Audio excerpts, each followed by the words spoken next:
लड़के ने जानबूझकर अपने पिता के पोस्टर पर स्टिकर चिपका दिए और उसे गिरा दिया। यह देखकर स्टाफ के कर्मचारियों ने तुरंत उसे रोकने के लिए दौड़ लगाई। डर के मारे लड़का मुड़कर भाग गया, लेकिन कुछ ही देर में 5 कर्मचारियों ने उसे चारों तरफ से घेर लिया।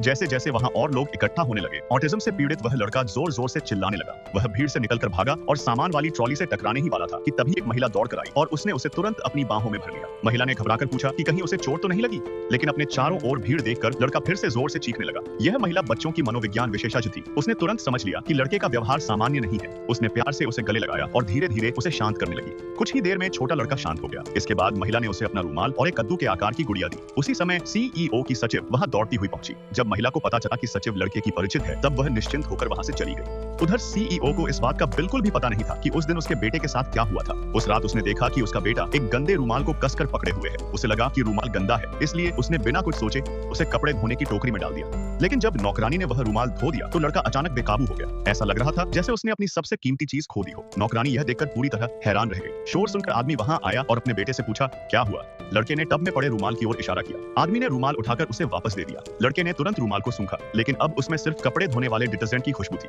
गुस्से में उसने रुमाल फेंक दिया और भागकर अपने कमरे में चला गया। असल में उस रुमाल में उस महिला की खुशबू थी। उसी महिला ने उसकी जान बचाई थी और उसकी खुशबू लड़के को सुरक्षा और सुकून का एहसास कराती थी। लेकिन नौकरानी ने रुमाल धोकर वह खुशबू पूरी तरह मिटा दी थी। अगले दिन आदमी ने देखा कि उसका बेटा रोज की तुलना में 1 घंटे देर से उठा।